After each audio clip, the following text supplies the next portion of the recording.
Hello everyone, this is Shikha from Technical Cloud Knowledge and I hope you all are doing great. So, yes, I'm back with some another new topic on DevOps.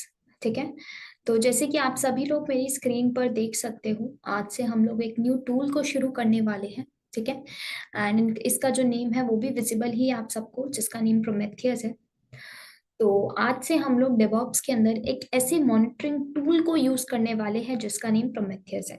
इस monitoring tool के through आप लोग को बहुत सारी knowledge मिलेगी, like किस तरीके से आप डेटा को कलेक्ट करते हो, किस तरीके से आप मेट्रिक्स देखते हो, किसी भी टारगेटेड रिसोर्सेज का एनालिसिस करते हो कि कैसे आपका इंफ्रास्ट्रक्चर और आपकी एप्लीकेशन परफॉर्म कर रहे हैं. ठीक है, सो ये सब कुछ आपको इस मॉनिटरिंग टूल के थ्रू पता चलता है. एडिशनली आपको मैं इतना बता देती हूँ, डेवॉप्स के अंदर अगर आपको किसी भी मॉनिटरिंग टूल की नॉलेज है so it is good, because it's very important that you should have the full knowledge of DevOps including its monitoring tool as well. Okay, तो अगर आपको बाकी सभी डेवॉप्स के अंदर जितने भी टूल्स आते हैं वो सभी टूल्स की नॉलेज है अच्छी खासी, तो आपको मॉनिटरिंग टूल की भी नॉलेज होनी चाहिए. एंड मॉनिटरिंग टूल में there are many monitoring tool available in market. ठीक है, मार्केट में इतने बहुत सारे हैं एंड उनमें से अगर मैं बात करूँ तो प्रोमेथियस आपका एक वन ऑफ द बेस्ट आप बोल सकते हो मॉनिटरिंग टूल में काउंट होता है. एंड इन टुडेज एरा, और शुड ऐसे इन आज के टाइम पे अगर हम देखें मार्केट में और कंपनीज में ज्यादा प्रोमेथियस को प्रेफर किया जाता है, बिकॉज प्रोमेथियस जो है वो बेटर टूल है as compare to others monitoring tool. ठीक है, सो दैट्स वाई हम लोग आज से प्रोमेथियस का स्टार्ट करने वाले हैं, हमारा new monitoring tool in DevOps. और आज के लेक्चर में as you can see this is the lecture number 1. So lecture number 1 में हम लोग आज इंट्रोडक्शन को कवर अप करेंगे प्रोमेथियस का, कि प्रोमेथियस होता क्या है. ठीक है, इस ये मार्केट में क्यों आया, इसके पीछे आने का रीजन क्या था and the main motive of that. Additionally हम लोग ये भी देखेंगे कि इसके फ्यू कंपोनेंट्स क्या है जिसके थ्रू प्रोमेथियस वर्क करता है. तो पूरा का पूरा आज वर्क फ्लो इसका हम लोग अंडरस्टैंड कर लेंगे so that we can get a better understanding of Prometheus and we can move further with Prometheus so that we can know that how we can collect the metrics from the targeted resources. Okay, तो हम लोग ये सब कुछ समझ पाएंगे सिर्फ और सिर्फ हमारे आज के इस लेक्चर की वजह से. तो अगर आप आज का लेक्चर मिस करते हो, ये lecture number 1, so you will, आप देखो एक तरीके से आपका ये कहीं ना कहीं लॉस होगा, बिकॉज आपको जब फर्स्ट लेक्चर ही समझ नहीं आएगा इंट्रोडक्शन की बेसिकली प्रोमेथियस काम कैसे करता है, then how you can understand the other things. ठीक है, so this is the lecture number 1 and it is very important, so I recommend you all that you should watch the entire video. Okay, so yeah, let's begin with the lecture without wasting our time. Okay, start करते हैं Prometheus से. so अगर मैं first question ही ये put up कर दूं, what is Prometheus. तो अगर हम लोग नॉर्मली गूगल पे भी या किसी भी वेब ब्राउजर के ऊपर जाकर सर्च करते हैं व्हाट इज प्रोमेथियस, तो हमारे सामने कुछ few in just few lines के अंदर हमारे पास एक डेफिनेशन आ जाती है इन अ शॉर्ट वे कि जो प्रोमेथियस है वो होता क्या है. ठीक है, तो अगर आप सर्च करते हो तो आपके सामने कुछ इस तरीके से आपको आउटपुट मिलेगा. लाइक क्या बोलते हैं वो कि जो प्रोमेथियस है वो आपका एक ऐसा ओपन सोर्स टूल किट है. आप टूल किट बोल लो, ठीक है, आप टूल बोल लो, सिस्टम बोलो, एनीथिंग. तो ओपन सोर्स आपका एक ऐसा सिस्टम है या फिर टूल किट है जिसके थ्रू आप मॉनिटरिंग एंड अलर्टिंग करते हो. ठीक है, तो क्या कहा जाता है जब भी आप कोई डेफिनेशन देखोगे प्रोमेथियस की तो आपको क्या मिलेगी, Prometheus is an open source system monitoring and alerting tool kit with in active ecosystem. मतलब इसका मतलब ये है कि प्रोमेथियस जो है वो एक ऐसा ओपन सोर्स सिस्टम है जिसके थ्रू आप monitoring as well as alerting दोनों ही कर पाते हो. इसीलिए इसको बोला जाता है टूल किट, क्योंकि दो ही फीचर्स नहीं, इसके अंदर मल्टीपल फीचर्स है जिसके थ्रू आप एक सिंगल टूल के अंदर आपको मल्टीपल फीचर्स मिल जाते हैं. तो दैट्स व्हाई वो बोल रहे हैं टूल किट है. ठीक है, पूरे के पूरे इकोसिस्टम को, एक एक्टिव इकोसिस्टम को हैंडल करने के लिए. तो मतलब इसका मतलब है ये कहना चाह रहा है कि आप प्रोमेथियस के थ्रू मॉनिटरिंग भी कर सकते हो एंड अलर्टिंग भी कर सकते हो. मॉनिटरिंग का मतलब क्या है, मॉनिटरिंग से मतलब है अगर फॉर एग्जांपल मुझे ये देखना है मेरे एक्टिव इकोसिस्टम में या फिर मेरा एक बड़ा सा इंफ्रास्ट्रक्चर सेटअप कर रखा है मैंने, उस इंफ्रा को एनालिसिस करना है, मुझे ये देखना है भाई वो कैसा चल रहा है, कैसा परफॉर्म कर रहा है, उसके अंदर जो एप्लीकेशन रन हो रही है वो कैसी परफॉर्म कर रही है, उसका एनालिसिस करना है, उसका मुझे डेटा चाहिए. तो उस डेटा को आप बेसिकली, डेटा को ही आप मेट्रिक बोलते हो, तो उस मेट्रिक को मुझे कलेक्ट करना है या पुल करना है, तो उसके लिए मुझे मॉनिटरिंग करनी पड़ेगी. और मॉनिटरिंग के लिए आपके पास एक टूल होता है जिसका नेम प्रोमेथियस है. तो प्रोमेथियस आपको पूरा का पूरा डेटा कलेक्ट करके दे देता है ऐसे कुछ एक्टिव इंफ्रास्ट्रक्चर का, एडिशनली इसी तरीके से आपकी एप्लीकेशंस का। और अलर्टिंग से मतलब है कि अलर्ट भी करके देता है। अलर्टिंग मतलब फॉर एग्जाम्पल, मान लो आपने एक आपने कुछ ऐसी स्पेसिफिकेशंस, और आप बोल सकते हो आपने कैसी पॉइंट रख दिए थे, ठीक है, आपने बोल दिया था, आपने कैसे लूप रखे थे कि क्या हो, मान लो मेरा अगर सीपीयू यूसेज कभी भी आउट ऑफ 80% ज्यादा हो जाता है, ठीक है, या मेरा कोई भी resource ran out of memory होता है, तो मुझे एक अलर्ट कर देना।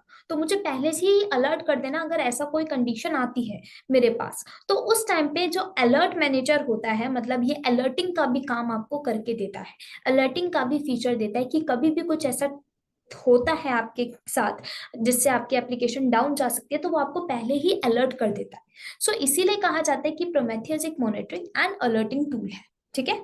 तो इन अ नटशेल अगर हम बात करें, प्रोमेथियस क्या है, एक आपका ऐसा ओपन सोर्स सिस्टम है। Open source system as in like इसका जो सोर्स कोड है वो ओपन है, और जिसके थ्रू आप मॉनिटरिंग एंड अलर्टिंग कर पाते हो। किस चीज की? आप मॉनिटरिंग एंड अलर्टिंग कर पाते हो बड़े बड़े इंफ्रास्ट्रक्चर की, even if it such type of traditional infra or by containerise application अगर कोई रन हो रही है आपके उस इंफ्रा पे, या फिर कोई डायनेमिक एप्लीकेशन रन हो रही है, मतलब हाईली एक्टिव इकोसिस्टम को भी ये मॉनिटर कर पाते हैं। और उसके साथ साथ नॉर्मल आपका जो ट्रेडिशनल टाइप का इंफ्रास्ट्रक्चर होता था जिसमें आप बेयर सर्वर का यूज करते थे, उसको भी ये मॉनिटर कर पाते हैं, ठीक है।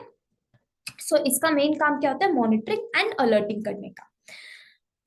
अब बात आती है जो प्रोमेथियस होता है ना, उसके थ्रू जैसे मैंने आपको बताया, बड़े बड़े इंफ्रास्ट्रक्चर को, अपनी एप्लीकेशन को एनालिसिस कर पाते हो कि भाई वो किस तरीके से परफॉर्म कर रही है, ठीक तरीके से चल रही है नहीं चल रही, उनका स्टेटस, हेल्थ स्टेटस देख पाते हो। तो प्रोमेथियस आपको ये पूरा का पूरा एक फीचर प्रोवाइड करता है। इतना ही नहीं, प्रोमेथियस जो है आपको इसके अलावा भी बहुत सारे फीचर्स देता है।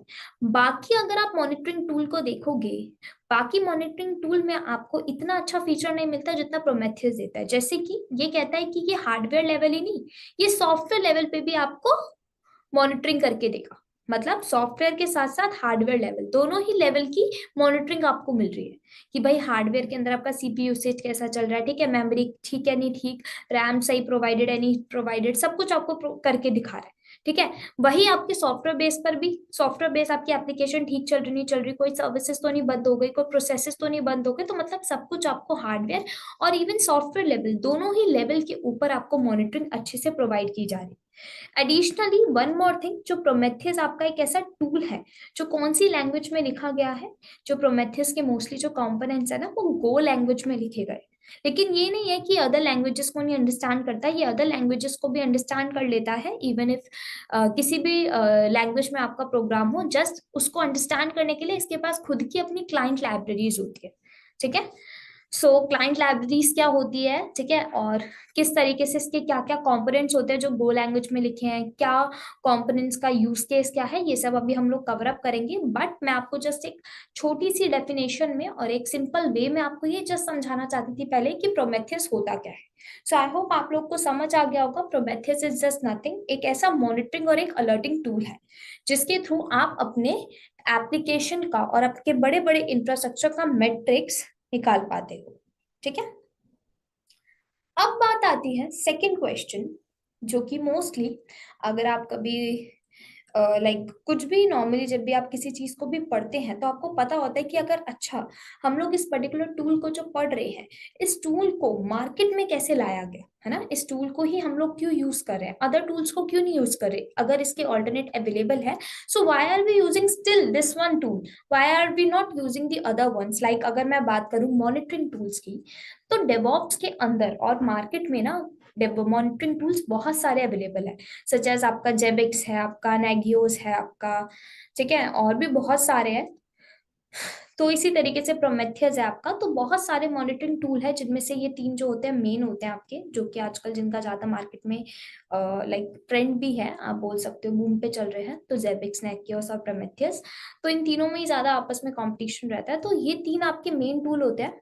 इन तीनों में से ज्यादा यूज आजकल प्रोमेथियस होता है, ठीक है। तो ये क्यों होता है, कैसे ये मार्केट में है, हम लोग इसको थोड़ा अंडरस्टैंड करते हैं। अब देखो, हम सभी को पता है जैसे जैसे डेवॉप्स का जो मार्केट है, डेवॉप्स आपका जो आपकी पूरी की पूरी टेक्नोलॉजी है उसके अंदर जिस तरीके से कॉम्प्लेक्सिटी बढ़ रही है, जिस तरीके से वो और आए दिन कॉम्प्लिकेटेड हो रहा है, उसके लिए हमें मोर एंड मोर ऑटोमेशन की नीड पड़ेगी, है ना। जैसे जैसे कॉम्प्लेक्सिटी बढ़ेगी हमारा काम भी और ज्यादा कॉम्प्लेक्स हो जाएगा, तो हम नहीं चाहते कि हमारे काम पे ज्यादा हमें प्रेशर पड़े, ज्यादा कॉम्प्लेक्स हो, हमें ज्यादा माथापच्ची करनी पड़े। हम चाहते हैं कि भाई जल्दी से जल्दी काम हो जाए इन अ स्मार्ट वे। तो अब सभी लोग स्मार्ट वे में करना चाहते हैं, तो वो क्या करते हैं, ऑटोमेशन का यूज करते हैं।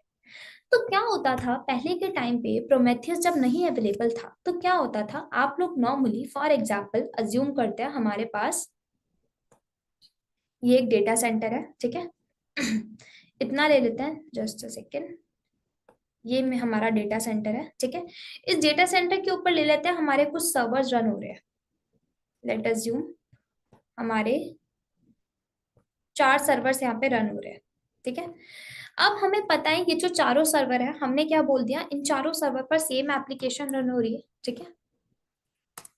सेम एप्लीकेशन रन हो रही है, आपकी XYZ नाम की एक एप्लीकेशन।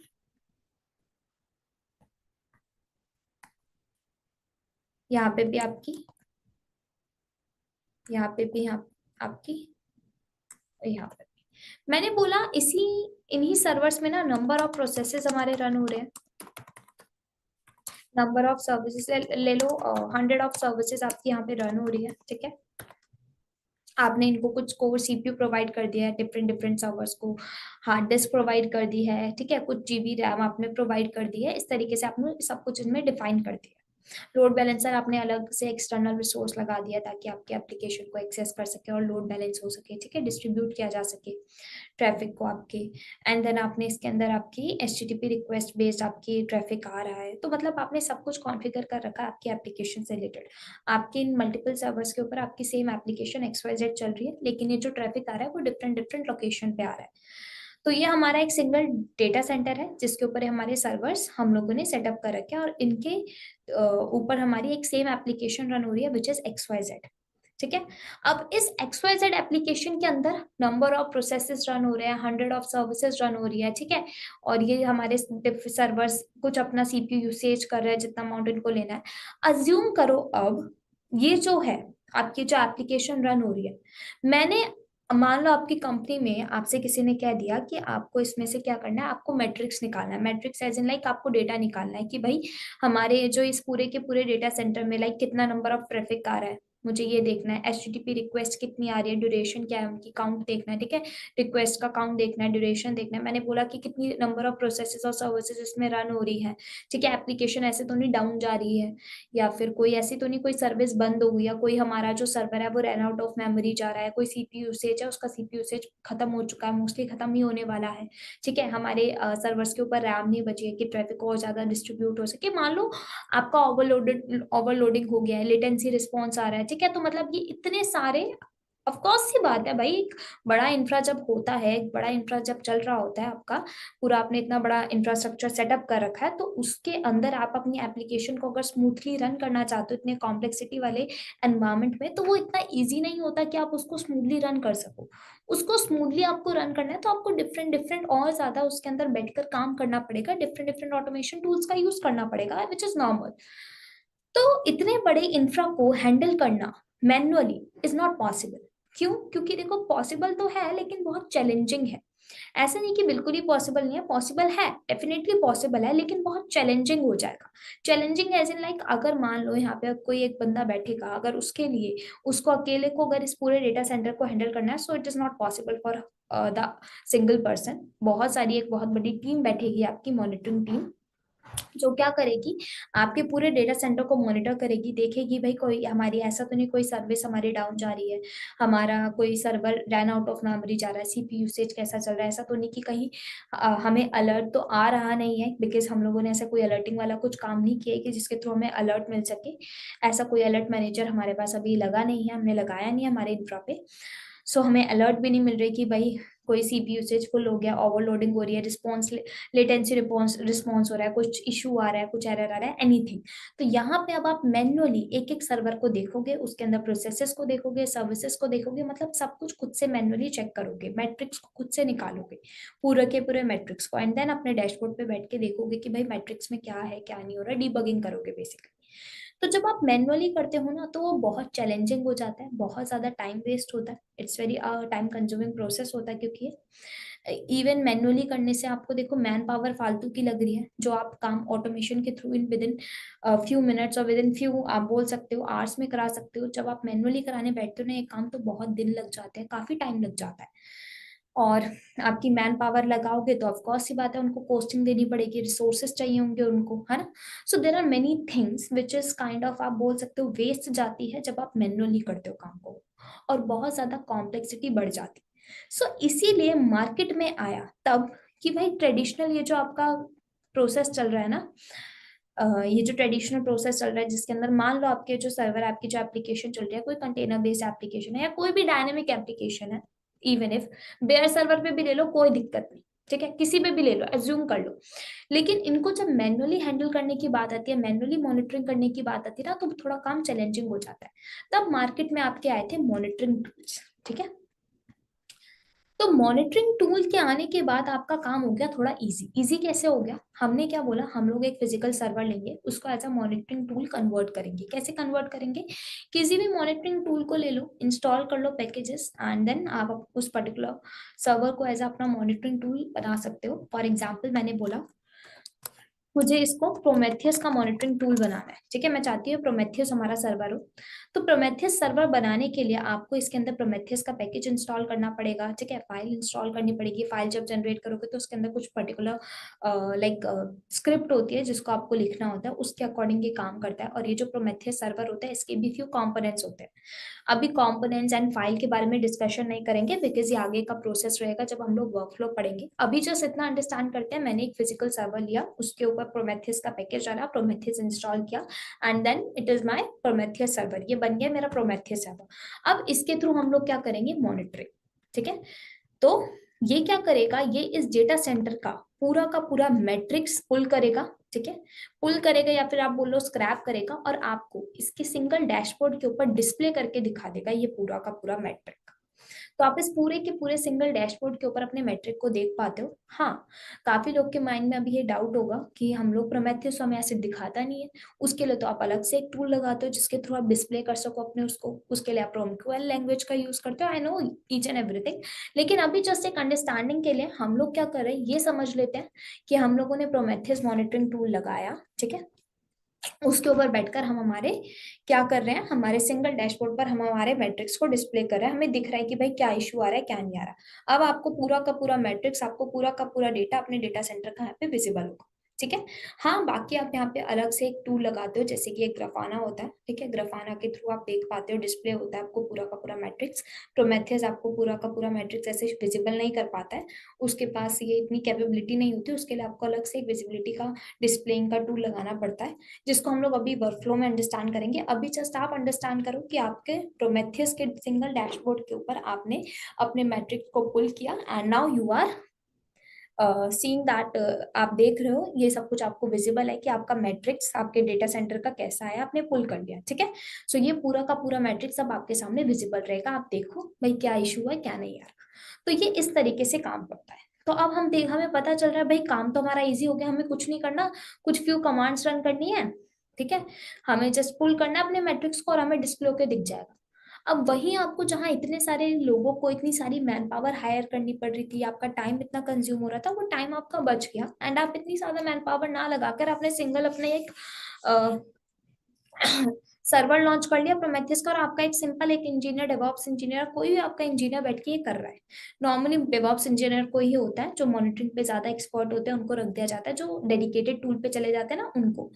तो आपका ये मॉनिटरिंग का जो इंजीनियर रहेगा वो ये करके देगा। इस तरीके से आपको पता चलेगा मैट्रिक्स, एंड देन आपको पता चल जाएगा भाई हाँ मॉनिटरिंग भी हो रही है, अलर्टिंग भी हो रहा है। तो अलर्टिंग के लिए आप अलर्ट मैनेजर लगा लोगे और आपको पता चल जाएगा अच्छा सीपीयू यूसेज एक्स्ट्रा जा रहा है, ठीक कर लो। कोई सर्वर हमारा रन आउट ऑफ मेमोरी हो रहा है, ठीक कर लो फटाफट। आपकी एप्लीकेशन डाउन जा सकती है, ये वाली सर्विस खराब हो रही है, ये वाली सर्विस नहीं चल रही, इसको ठीक कर लो। ठीक है, कोई भी प्रोसेस है, नंबर ऑफ प्रोसेस में ये वाला प्रोसेस नहीं चल रहा, उसको ठीक कर लो। तो आप ये सब कुछ ठीक कर सकते हो just with in few seconds में। आपको डिबगिंग हो जाएगी आपकी, भाई मॉनिटरिंग होके आ गया आपके पास मेट्रिक, आप ठीक करो। तो ये होता है, पहले के टाइम पे इस तरीके से मार्केट में काम होता था, एंड देन इस चीज को चेंज किया गया एंड इसको क्या कहा गया कि आप मॉनिटरिंग टूल का यूज करो, तो हम लोगों ने प्रोमेथियस को प्रेफर किया। ठीक है, अगेन मैं ये चीज बोल रही हूँ, जरूरी नहीं है प्रोमेथियस ही सिंगल आपका मॉनिटरिंग टूल है, there are multiple tools available, आप कोई भी यूज कर सकते हो, इट्स अप टू यू। ठीक है, बात करते हैं आगे, मेन चीज हमारे प्रोमेथियस के कंपोनेंट्स की। जैसे मैंने आपको बोला प्रोमेथियस आपको फ्यू कंपोनेंट्स प्रोवाइड करता है। ठीक है, तो let's discuss the components of Prometheus. So just a second, assume कर लो ये आपका प्रोमेथियस सर्वर है। ठीक है, सो जो प्रोमेथियस सर्वर होता है ना, उसके कुछ फ्यू कंपोनेंट्स होते हैं। क्या कंपोनेंट्स होता है, प्रोमेथियस कहता है कि उसके ना कुछ 3 कंपोनेंट होते हैं आपके, 3 कंपोनेंट्स होते हैं। ये 3 कंपोनेंट्स कौन कौन से होते हैं, सबसे पहला कंपोनेंट होता है आपका इसके अंदर डेटा, क्या लिख देती हूँ मैं, डेटा रिट्राइवल वर्कर। बताती हूँ मैं इसका मतलब क्या होता है, जस्ट अ सेकेंड, पहले मैं नाम लिख दूं सबके। ठीक है, तो सबसे पहला कंपोनेंट क्या होता है आपका, डेटा रिट्राइवल वर्कर। थोड़ा ना इसका साइज और छोटा कर लेते हैं हम लोग, 14। सो पहला क्या बताया मैंने आपको, डेटा रिट्राइवल वर्कर। इसी तरीके से एक आपका कंपोनेंट होता है जिसको आप टीएसडीपी भी बोलते हो, TSDB refer for time series database. ठीक है, ये होता है आपका सेकेंड कंपोनेंट। फिर बात आती है आपका जो नेक्स्ट कंपोनेंट होता है, वो होता है आपका थर्ड कंपोनेंट। आप एचटीटीपी सर्वर भी बोल सकते हो, और बोल सकते हो आप इसको अपना वेब सर्वर भी। ठीक है, जो बेसिकली आपकी एचटीटीपी रिक्वेस्ट लेता है। सो इसको आप एचटीटीपी सर्वर बोल लो और वेब सर्वर बोल लो, या सर्वर एपीआई भी बोलते हैं काफी जगह। तो ये 3 कंपोनेंट्स होते हैं प्रोमेथियस के। प्रोमेथियस कहता है अगर आप अपने टारगेटेड रिसोर्सेस का डेटा पुल करना चाहते हो, डेटा को स्क्रैप करना चाहते हो, तो आप क्या करो, आप डेटा रिट्राइवल वर्कर का यूज करो। तो सबसे पहला कंपोनेंट क्या आता है हमारा, डेटा रिट्राइवल वर्कर। इसका काम होता है आपको मैट्रिक्स लाकर देना, पुल करके देना। ठीक है, तो ये क्या करता है, आपके मैट्रिक्स को पुल करता है, मैट्रिक्स यानी कि आपके डेटा को पुल करता है, कहाँ से, आपके टारगेटेड रिसोर्सेज से। अब बात आती है भाई टारगेटेड रिसोर्सेज क्या है। सो टारगेटेड रिसोर्सेज यानी कि आपके ऐसे कंपोनेंट्स, आपकी ऐसे लाइक आपकी सर्विसेज आ गई जिनके अंदर आपके सर्वर्स आ गए, आपकी एप्लीकेशन आ गए, आपका पूरा का पूरा इंफ्रास्ट्रक्चर आ गया, ये आ जाते हैं आपके टारगेटेड रिसोर्सेज में। ठीक है, सो हम लोग इन्हीं टारगेटेड रिसोर्सेज से क्या करते हैं, हमारे डेटा को, हमारे मेट्रिक को पुल करते हैं और छोटा से हम लोग स्क्रैप करते हैं इन सभी टारगेटेड रिसोर्सेज से। एंड देन इनको हम लोग क्या बोलते हैं, जब हम लोग पुल कर लेते हैं हमारे थर्ड पार्टी आप बोल रहे हैं, फिर अपने टारगेट रिसोर्सेज से अपने डेटा को, फिर आप इन्हीं पूरे के पूरे मैट्रिक्स को कहीं पे जाके स्टोर कर देते हो। पहले बात करते हैं थोड़ा ना टारगेटेड रिसोर्सेज के लिए, ताकि आपको पता चल सके अच्छा टारगेट रिसोर्सेज बात क्या हो रही है।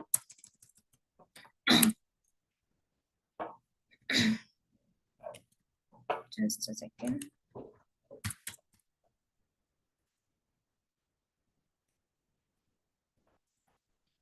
टारगेटेड रिसोर्सेस, टारगेट रिसोर्सेस से मतलब होता है, टारगेट रिसोर्सेज में आगे आपके सर्वर्स आ गए। ठीक है, आपका कोई भी सर्वर, आपका लिनक्स का है, विंडोज का है, उबंटू का है, कोई भी सर्वर ये चलेगा। ठीक है, आपकी सर्विसेज आ गई इसके अंदर, आपकी एप्लीकेशन आ गई इसके अंदर, वही आपका सॉफ्टवेयर दोनों, हार्डवेयर दोनों लेवल की। ठीक है, फिर आपका क्या आ गया इसके अंदर, आपका डेटाबेस सर्विसेज के अंदर आप ले लेना, आपका अपाचे सर्वर है वो आ गया, मान लो अपाचे से रिक्वेस्ट आ रही है, तो मान लो ये आपके टारगेटेड रिसोर्सेज आ गए।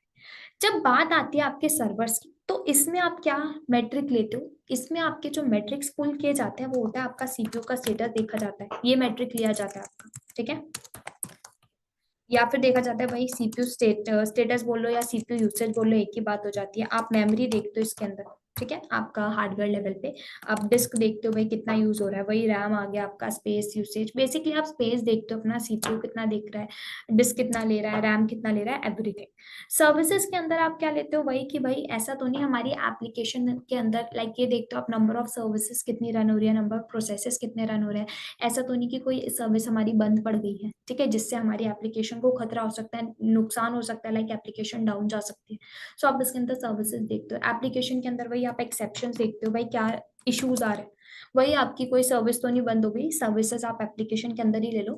तो आप इस तरीके से मैट्रिक्स देखते हो कि एक्सेप्शन देखते हो। अपाचे सर्वर के अंदर आप क्या देखोगे, भाई अपाचे रिलेटेड रिक्वेस्ट कितनी आई है आपकी एप्लीकेशन पर। HTTPS रिक्वेस्ट आप देखते हो, ठीक है, काउंट करते हो कि टोटल रिक्वेस्ट कितनी है, उसकी ड्यूरेशन देख सकते हो। डेटाबेस से रिलेटेड देख सकते हो चीजें सर्विसेज के अंदर। तो मतलब आप इस तरीके से अपने मैट्रिक्स लेते हो और इन्हीं मैट्रिक्स को आप पुल करवाते हो। पुल बोल लो या फिर स्क्रैप बोलो, एक ही बात होता है, ठीक है। किसके थ्रू, डेटा रिट्राइवल वर्कर के थ्रू। जो डेटा रिट्राइवल वर्कर होता है, ये याद रखना, वो जो हमेशा ये हमेशा क्या करता है, जब आपके डेटा को पुल करता है ना, तो ये क्या करता है, ये देखता है कि आपका जो डेटा पुल किया जा रहा है, जो मैट्रिक पुल किए जा रहे हैं जिस भी पर्टिकुलर सर्वर से, किसी भी ठीक है एप्लीकेशन से, तो उनका ना HTTP एंड पॉइंट होना चाहिए। HTTP एंड पॉइंट से मतलब है कि वो पर्टिकुलर, जैसे कि फॉर एग्जांपल हम सभी को पता है, जब हम हमारी एप्लीकेशन को एक्सेस करते हैं, हम अपनी ही छोड़ो, मान लो मैं फॉर एग्जांपल किसी भी एप्लीकेशन को एक्सेस करती हूँ। लेट अज्यूम मैंने बोला कि मुझे एक एप्लीकेशन एक्सेस करनी है, मैंने बोला हम फ्लिपकार्ट की एप्लीकेशन पे गई, ये ई कॉमर्स आपकी एक साइट है, ठीक है, मैंने बोला फ्लिपकार्ट ओपन किया, ये फ्लिपकार्ट की एप्लीकेशन आ गई, ये मुझे दिख रही है। ये जो अभी आपके किस पोर्ट नंबर पर एक्सेस हो रही है, ये बेसिकली आपके इसके ऊपर ना HTTP एंड पॉइंट चल रहा है। HTTP एंड पॉइंट का मतलब है, मान लो इसका फ्लिपकार्ट का अपना खुद का एक डेटा सेंटर होगा, ठीक है, इसकी खुद की एक मॉनिटरिंग टीम बैठी होगी जो किसी भी मॉनिटरिंग टूल का यूज कर रही होगी, एनीथिंग ले लो। जब ये पर्टिकुलर इस आपके फ्लिपकार्ट के डेटा सेंटर से आपके मेट्रिक को पुल करते होंगे, तो ये लोग क्या करते होंगे, ये देखते होंगे कि भाई आपके आज के दिन कितने लोग आए, ठीक है, किन्होंने रिक्वेस्ट को लाइक आपके एप्लीकेशन को हिट किया, वही आपकी HTTP रिक्वेस्ट काउंट करेंगे, ठीक है, ड्यूरेशन देखेंगे, और कौन कौन से पेज पर विजिट किया, ये सब कुछ आपका डेटा सेंटर के अंदर, आपके पूरे डेटा सेंटर पर ये जो आपके सर्वर लगे होंगे फ्लिपकार्ट के, वहां आपसे मैट्रिक को पुल किया जाएगा। तो उन मैट्रिक्स के अंदर आपको ये डिस्प्ले होगा कि भाई कितने लोग आए थे, कितनों ने कौन से पेज को विजिट किया, किन्होंने आपके सामान को, प्रोडक्ट को बाय किया, ठीक है, और किन्होंने मेंबरशिप आपकी लाइक पूरा का पूरा सब्सक्रिप्शन ले लिया, एनीथिंग, सब कुछ देखेंगे। अब जब ये देख रहे होंगे, तो हम सभी को पता है, जब भी आप किसी एप्लीकेशन को हिट करते हो, तो उस एप्लीकेशन की खुद की HTTP एंड पॉइंट होते हैं। HTTP एंड पॉइंट का मतलब है आपकी एप्लीकेशन अपाचे सर्विस पर रन हो रही होती है। हम सभी को पता है जो अपाचे सर्विस होती है, अपाचे सर्वर का जो बाय डिफॉल्ट पोर्ट नंबर होता है, वो होता है 80 पोर्ट नंबर। मतलब एक एप्लीकेशन 80 पोर्ट नंबर को हिट करती है, and this is the by default port number, ठीक है। वो अपाचे पर ही हिट करती है, अपाचे को ही एक्सेस करती है, अपाचे के थ्रू ही आप किसी भी साइट को, किसी भी एप्लीकेशन को देख पाते हो। तो आपकी कोई एप्लीकेशन अगर अपाचे के पोर्ट नंबर के साथ कनेक्टेड नहीं होती, मतलब अपाचे के साथ कनेक्टेड नहीं है, वो पर्टिकुलर एप्लीकेशन अगर HTTP एंड पॉइंट को रिलीज नहीं कर पा रही, so that kind of application will not be able to visible to others. अगर वो विजिबल हो रही है, तो इसका मतलब ये है आपकी वो particular application is not secure, and it is not secure at all. तो आपको कहा जाता है आप अपनी एप्लीकेशन को सिक्योर बनाओ। सिक्योर बनाने आप अपाचे के जो पोर्ट नंबर है उससे अपनी मेन एप्लीकेशन को कनेक्ट करो। फॉर एग्जाम्पल अगर आपकी कोई एप्लीकेशन एक कंटेनर के ऊपर रन हो रही है, तो आप अपने कस्टमर्स को अपने कंटेनर का IP एड्रेस तो दोगे नहीं, नॉर्मल सी बात है भाई, अगर आप दे रहे हो तो आप बेवकूफ हो। आप अपने कंटेनर का पोर्ट नंबर तो नहीं दोगे ना, सॉरी कंटेनर का IP एड्रेस नहीं दोगे। आप अपने कंटेनर को एक पोर्ट नंबर दोगे और कहोगे आपका ये पर्टिकुलर पोर्ट नंबर, कंटेनर का पोर्ट नंबर आप मैप कराओगे अपाचे के पोर्ट नंबर के साथ। बिकॉज अपाचे आपका जो पब्लिक IP होता है, आपका host address by default Apache के साथ कनेक्टेड होता है, अपाचे के पोर्ट नंबर के साथ वो HTTP and point he release करता है, ठीक है। तो आपके होस्ट एड्रेस के साथ आप क्या कर दोगे, इनडायरेक्ट वे में आप अपने कंटेनर को अटैच करा दोगे, ठीक है। तो जब आप अपने होस्ट एड्रेस के साथ अपने कंटेनर को अटैच कराओगे, तब जाके जब आपके कस्टमर्स आपके होस्ट एड्रेस को हिट करेंगे ना, तो उन्हें पता चलेगा अच्छा वो तो वही सेम कंटेनर के ऊपर जो एप्लीकेशन रन हो रही है उस एप्लीकेशन को एक्सेस कर पा रहे हैं। अब वो कंटेनर के पोर्ट नंबर को नहीं हिट कर रहे, ना कंटेनर की आईपी एड्रेस को हिट कर रहे, वो नॉर्मली आपकी होस्ट एड्रेस को हिट कर रहे हैं। अब होस्ट एड्रेस को भी वो नॉर्मली आईपी के थ्रू तो करते नहीं है, हम लोग अब बीच में डीएनएस भी लगाते हैं। वो डीएनएस को हिट करेंगे, जैसे मैंने फ्लिपकार्ट लिखा था, मैंने नाम दिया, डोमेन नेम दिया, फ्लिपकार्ट दिया, मैंने फ्लिपकार्ट की मुझे आईपी एड्रेस नहीं पता कि भाई कौन से होस्ट एड्रेस पे रन हो रहा है, मैंने सिंपली फ्लिपकार्ट डाला, डीएनएस दिया। अब डीएनएस आपका कैसे मैप्ड होता है, डीएनएस के अंदर जो मैपिंग की जाती है वो किस वे में, आपका आईपी एड्रेस दिया जाता है, तो लोड बैलेंसर के ऊपर आपकी आईपी दी जाती है, वो लोड बैलेंसर डीएनएस से मैप्ड होता है। तो जब मैप्ड होता है ना, तो डीएनएस क्या करता है, आपके उस आईपी एड्रेस को एक नेम प्रोवाइड कर देता है। तो जो आईपी एड्रेस है आपका होस्ट एड्रेस, वो होस्ट एड्रेस आपका अपाचे के साथ बाय डिफॉल्ट कनेक्ट रहता है, अपाचे के पोर्ट नंबर के साथ, विच मीन्स 80 पोर्ट नंबर के साथ। और वही आपका होस्ट एड्रेस हम लोग इनडायरेक्ट वे में कंटेनर के साथ अटैच करा देते हैं। किस तरीके से, आपका कंटेनर पहले अपाचे के साथ कनेक्ट होता है, ठीक है, एंड देन इनडायरेक्ट वे में जब कंटेनर अपाचे के साथ कनेक्ट हो गया, होस्ट एड्रेस ऑलरेडी अपाचे के साथ कनेक्टेड है, तो आपका इनडायरेक्ट वे आपका होस्ट एड्रेस कंटेनर के आईपी एड्रेस के साथ भी कनेक्ट हो जाता है। जब ये आपस में कनेक्शन बनाता है, तब जाके आपके एक एप्लीकेशन एचटीटीपी एंड पॉइंट को रिलीज करती है। सो इसीलिए कहा जाता है, कुछ आपके ऐसे सर्वर होते हैं जो by default HTTP endpoint को रिलीज करते हैं, ठीक है, कुछ कुछ एप्लीकेशंस आपकी ऐसी होती हैं जो बाय डिफॉल्ट रिलीज करती हैं, लेकिन कुछ ऐसे सर्वर होते हैं जो रिलीज नहीं कर पाते। जो रिलीज नहीं कर पाते उनके लिए हम लोग कुछ अलग चीज करते हैं, उसके लिए अलग कंपोनेंट का यूज करते हैं। बट जो सर्वर्स आपके by default HTTP endpoint को रिलीज करते हैं ना, उन्हीं के मैट्रिक को डेटा रिट्राइवल वर्कर इजिली पुल कर पाता है। क्यों? क्योंकि जो प्रोमेथियस है वो इसी फॉर्मेट में, इसी टाइप के मैट्रिक को पुल करता है जो एचटीटीपी एंड पॉइंट को रिलीज करते हैं। सो इसीलिए कहा जाता है, आपने कभी देखा भी होगा अगर डायग्राम, तो आपने एक डायग्राम आप गूगल पे भी देखोगे, डेटा रिट्राइवल वर्कर का ना कुछ इस तरीके से आपको डायग्राम शो होगा।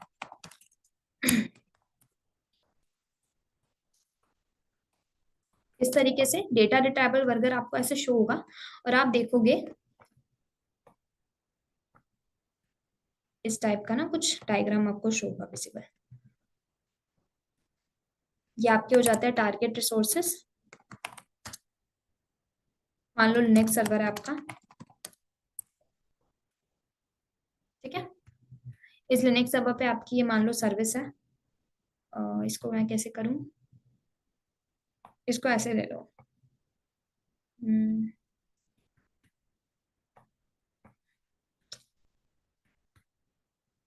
मैं ले लो आपकी टारगेट सर्विस है, ठीक है,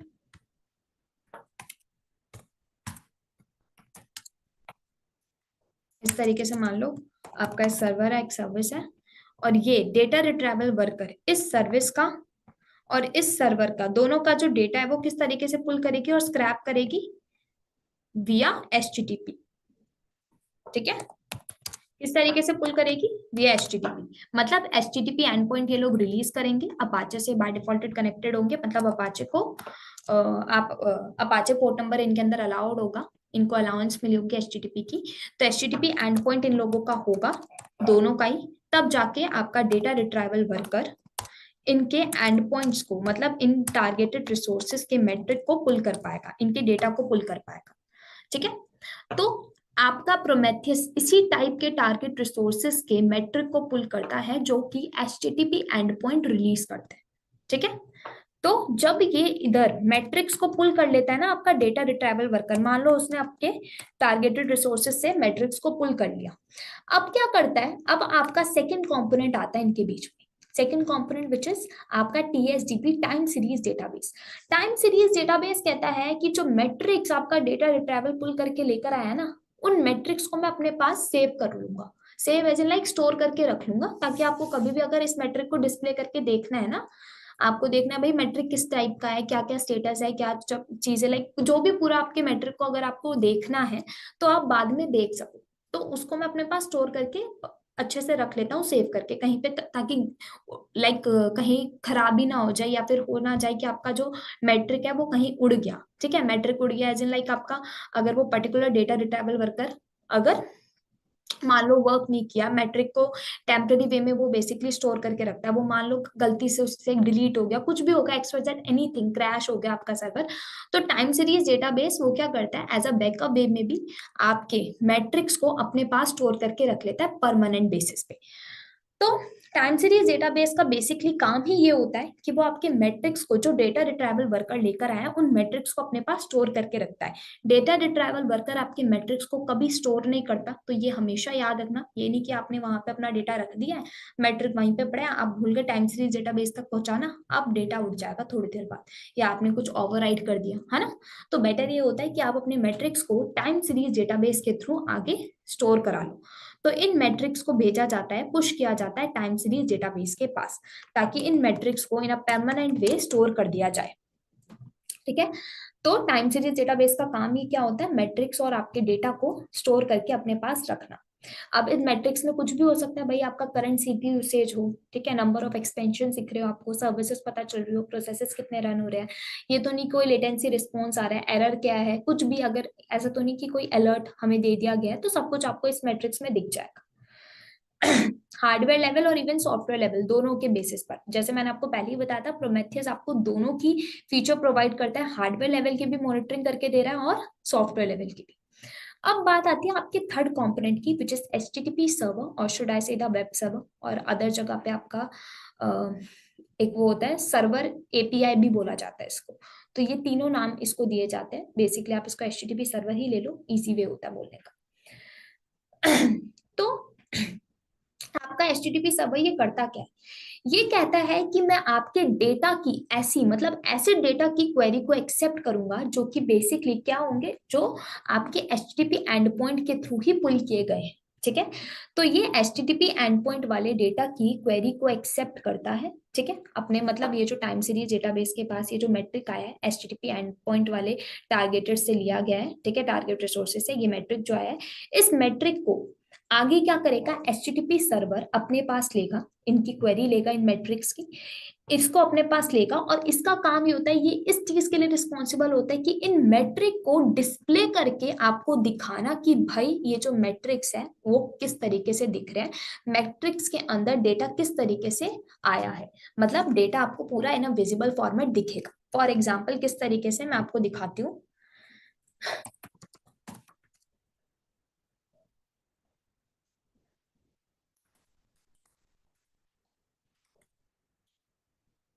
आपको मैट्रिक्स देखो कैसे दिखेगा, जैसे ये दिख रहा है आपको, ये देखो, इस तरीके से आपको पूरा मैट्रिक्स दिखेगा, सब कुछ आपको शो होगा इस तरीके से मैट्रिक्स में।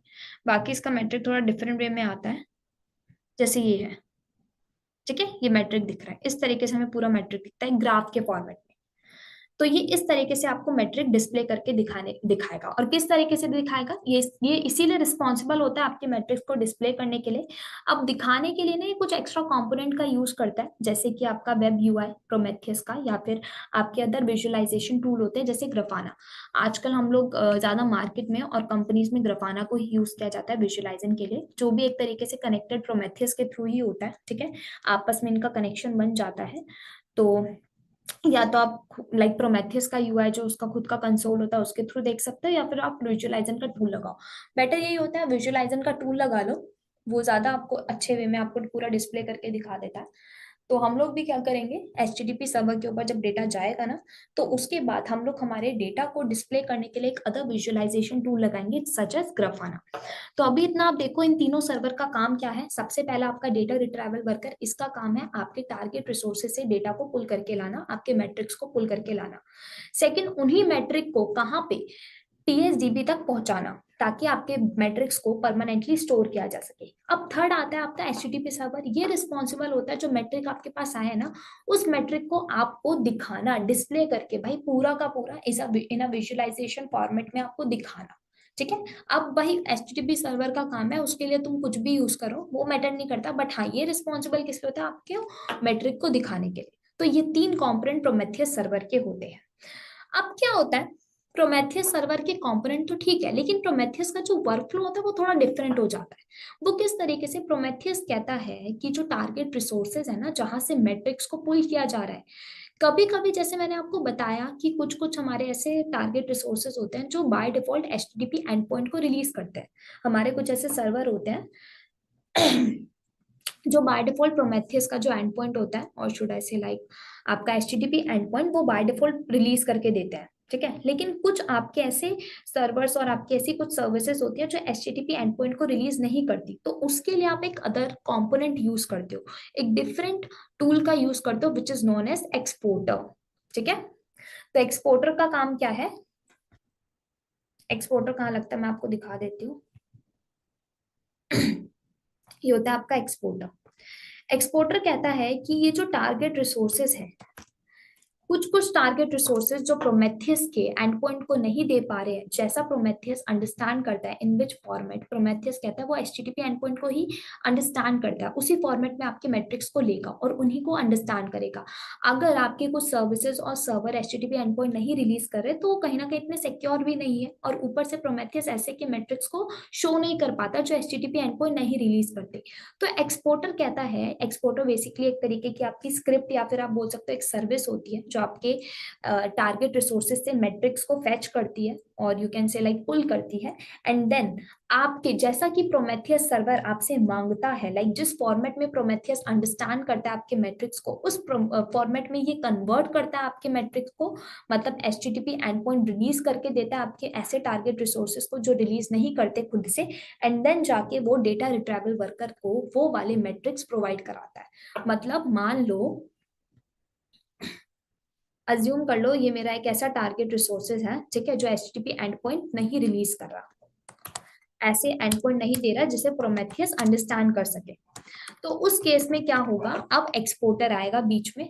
एक्सपोर्टर क्या करेगा, एक तरीके से एक सर्विस रन होगी या फिर एक स्क्रिप्ट रन होगी जिसमें एक्सपोर्टर क्या करेगा, इस टारगेट रिसोर्सेज को कन्वर्ट करेगा उस फॉर्मेट में जिसमें आपका प्रोमेथियस अंडरस्टैंड कर सके, मतलब इसके मैट्रिक को ये पुल करेगा, आपका स्क्रैप करेगा, ठीक है।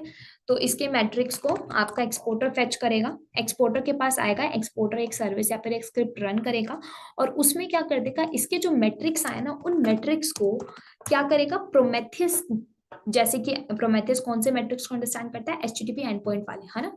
तो उन मैट्रिक्स में कन्वर्ट करेगा एचटीटीपी एंड पॉइंट्स में, एंड देन जाके डेटा रिट्राइवल वर्कर तक इन मैट्रिक्स को पहुंचाएगा। जब इसके पास ये वाले एचटीटीपी एंड पॉइंट वाले मैट्रिक्स आएंगे तब डेटा रिट्राइवल वर्कर ये वाले मैट्रिक्स को कहाँ, टीएसडीबी पे जाके स्टोर कर देगा, ठीक है। तब जाके आगे फिर वही आपका एचटीटीपी सर्वर बाद में आपको ये डिस्प्ले करके दिखाएगा ये पर्टिकुलर मैट्रिक्स को। तो ये इस तरीके से काम करता है। तो अगर कोई आपका ऐसा सर्वर या ऐसी सर्विस है जो एचटीटीपी एंड पॉइंट नहीं रिलीज कर रहे, ठीक है, जो एचटीटीपी सर्वर पे नहीं चल रहे, या फिर एचटीटीपी जो पोर्ट नंबर है मतलब एक तरीके से सिक्योर नहीं है, तो उसके लिए आपको कोई दिक्कत नहीं है, आप एक्सपोर्टर लगा दो, एक्सपोर्टर उसके एंड पॉइंट को रिलीज कर देगा प्रोमेथियस के, एंड देन जाके आप उस पर्टिकुलर मैट्रिक्स को सेव करो एंड देन जाके डिस्प्ले कराओ, ठीक है। चलो एक और चीज ना अंडरस्टैंड कर लेते हैं, इतनी देर से हम लोग मैट्रिक मैट्रिक कर ही रहे हैं तो थोड़ा ना मैट्रिक को भी अंडरस्टैंड कर लेते हैं। तो ये मैं बता देती हूँ इन अ सिंपल वे। मैट्रिक देखो कुछ नहीं होता, मैट्रिक्स को ना आप क्या बोलते हो, डेटा भी बोल देते हो। मैट्रिक्स इज जस्ट लाइक आपका डेटा। डेटा क्या, लाइक जिस तरीके से आपको फॉर एग्जांपल आपने देखा होगा, आप जैसे लाइक याद होगा जब आप कैसे क्या करते हो, मेरे को याद नहीं आ रहा, हाँ, आप एक्सेल के ऊपर एक डेटा रिकॉर्ड बना के रखते हो ना अपने किसी भी पर्टिकुलर थिंग का, उसी तरीके से मैट्रिक्स में होता है। आपको एक ग्राफ के फॉर्मेट में पूरा का पूरा डेटा आपको शो हो जाता है, ठीक है। तो जैसे हम लोग बच्चे स्कूल के टाइम पे क्या करते थे, हमें जैसे लाइक पिक्टोग्राफ मिलता था, हिस्टोग्राम वाला मिलता था ना, हम लोग ग्राफ बनाते थे, उसके ऊपर डेटा पूरा का वहाँ पे शो कर देते थे कि भाई हमारे पास इतनी रिक्वेस्ट आई थी, ठीक है, इतने लोगों ने हमारी ये पर्टिकुलर बुक को परचेज किया, इतने लोगों ने नहीं किया, ये वाले लोगों ने ये वाली बुक को परचेज किया, ग्राफ बना देते थे हम लोग। उसी तरीके से मैट्रिक्स होता है आपका डेटा, ये आपको ग्राफ के फॉर्मेट में शो होता है। अब ये जो मैट्रिक्स होता है वो क्या होता है, मैट्रिक्स तो आपको ना शो होता है वो बेसिकली दो वे में होता है, लाइक कुछ होता है आपके टाइप वे में होता है और कुछ आपका थोड़ा डिफरेंट वे होता है, मतलब इसके ना दो टाइप्स होते हैं जिसके थ्रू आपको जो मैट्रिक्स है वो शो होता है। अब वो दो टाइप क्या होते हैं हम लोग थोड़ा उनको अंडरस्टैंड करते हैं, लाइक मैट्रिक्स को किस तरीके से शो किया जाता है, तब जाके हम लोग थोड़ा आगे बढ़ेंगे। तब तक के लिए जस्ट अ सेकेंड।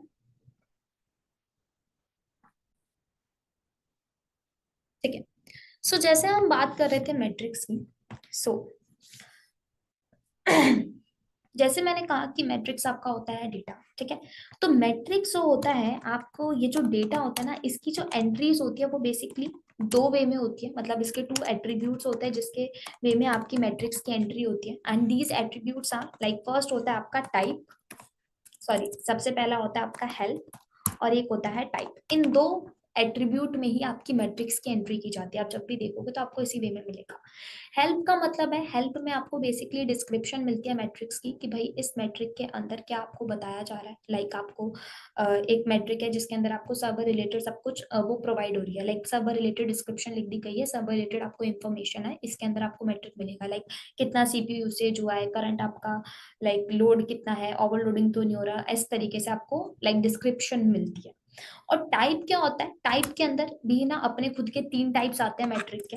वो तीन टाइप क्या होता है मैट्रिक्स के टाइप के अंदर, जिसके अंदर जिस टाइप से एंट्री की जाती है टाइप के अंदर। फर्स्ट होता है आपका काउंटर। काउंटर में कहा जाता है कि आपका जो मैट्रिक है वो किस तरीके से लिखा जाएगा। मैट्रिक जो होगा उसके अंदर आपको एक न्यूमेरेटिव वे मिलेगा।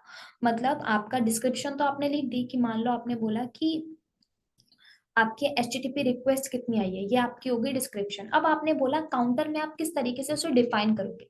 तो काउंटर कहता है कि काउंटर आपको इस तरीके से आउटपुट देगा जो न्यूमेरेटिव वे में होगा। न्यूमेरेटिव मतलब नंबर के फॉर्मेट में आपको आउटपुट मिलेगा। अब वो जो नंबर के फॉर्मेट में आउटपुट मिलेगा ना, तो वो क्या मिलेगा, आपको पता चलेगा कि आपकी करंट में, आप करंट में या फिर आप बोल रहे हो आपकी पूरी की अभी तक लाइक आपकी जो HTTP रिक्वेस्ट है वो कितनी आई है, तो वो नंबर में आपको शो करेगा। तो काउंटर के अंदर आउटपुट आपको न्यूमेरेटिव वे मिलता है। सेकेंड टाइप होता है इसका, क्या होता है, गॉज। गॉज आपको कहता है कि जो आपको मैट्रिक्स है ना वो किस वे में मिलेगा। मैट्रिक्स आपको मिलेगा फ्लक्चुएटेड मैट्रिक। मतलब फ्लक्चुएटेड एज इन आपको करंट सिचुएशन का आउटपुट मिलेगा। वो अप भी जा सकता है, डाउन भी जा सकता है। ऐसा कोई आपका एक वो नहीं है कि यही होगा या वही होगा, फ्लक्चुएट हो सकता है। लाइक अभी आपने अभी देखा कि मैट्रिक का जो आउटपुट आया वो कुछ है, विद इन फ्यू मिनट्स कुछ और आ रहा है। तो ये फ्लक्चुएट होता रहेगा, अप एंड डाउन, आज कुछ है कल कुछ है, इस तरीके से अप एंड डाउन होता रहता है। तो गॉज कहता है कि जो आपको जो मैट्रिक है वो किस तरीके से पता चलेगा, या आपको पता चलेगा कि करंट में क्या सिचुएशन है। मान लो आपने बोला कि आपका करंट में आपका सीपीयू यूसेज कितना हुआ है, करंट में कितना यूसेज हो रहा है, ऐसा तो नहीं करंट में आपका कौन सा रिसोर्स है जो कि रन आउट ऑफ मेमोरी हो चुका है।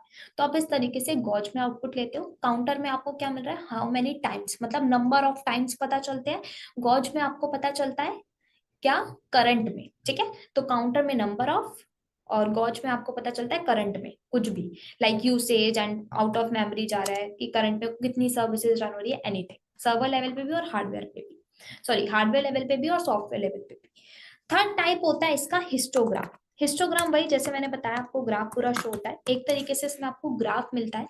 और ये जो ग्राफ आपको मिलता है ना वो बेसिकली किस तरीके से होता है, ये ग्राफ आपको मिलता है पूरा का पूरा एक ऑब्जर्वेशन फॉर्मेट में। ऑब्जर्वेशन एज इन लाइक, मतलब एक ऑब्जर्व कर लिया जाता है कि आज अगर इतना है तो कल को कितना जा सकता है आउटपुट हमें।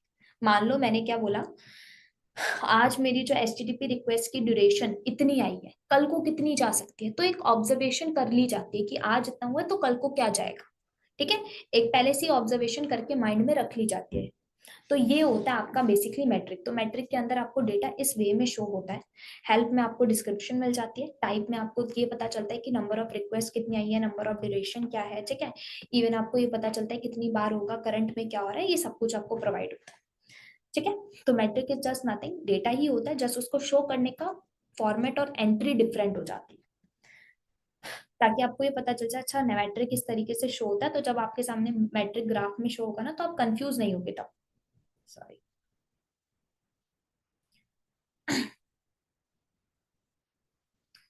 अब बात आती है, ये तो मैट्रिक था, एक छोटा सा थिंग है, अगर आप इस पार्ट को स्किप भी करोगे तो कोई दिक्कत नहीं है, बिकॉज जस्ट मैंने एक आपको एक आइडिया के लिए कि बेसिकली मैट्रिक किस तरीके से लिखा जाता है, किस तरीके से आपको डिस्प्ले होता है।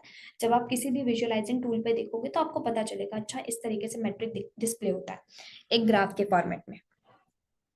अब बात आते हैं, हम लोगों ने हमारे प्रोमेथियस के वर्कफ्लो में दो तीन चीजों को अंडरस्टैंड कर लिया है।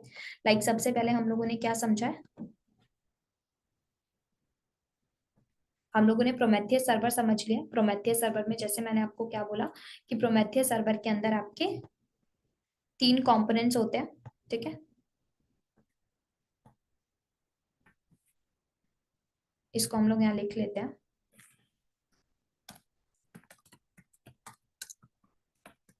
ये तीन कंपोनेंट मैंने आपको क्या बोले, सबसे पहला आता है आपका डेटा रिट्राइवल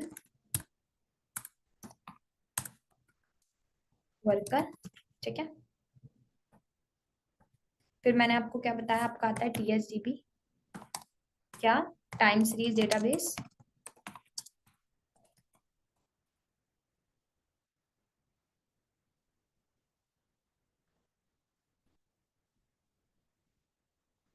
देन लास्ट मैंने आपको क्या बताया, आपका आता है सर्वर API या फिर HTTP सर्वर, ठीक है। ये तीन कंपोनेंट आपके प्रोमेथियस सर्वर के जो हम लोगों ने अभी अंडरस्टैंड किया। अब बात आती है इसके बाद, हम लोगों ने क्या अंडरस्टैंड किया था, हम लोगों ने हमारा, यहाँ लिख देती हूँ, ठीक है। हम लोगों ने यहाँ पे एक्सपोर्टर और अंडरस्टैंड किया था, सो यहाँ पे हम लोग एक्सपोर्टर क्रिएट कर लेते हैं हमारा।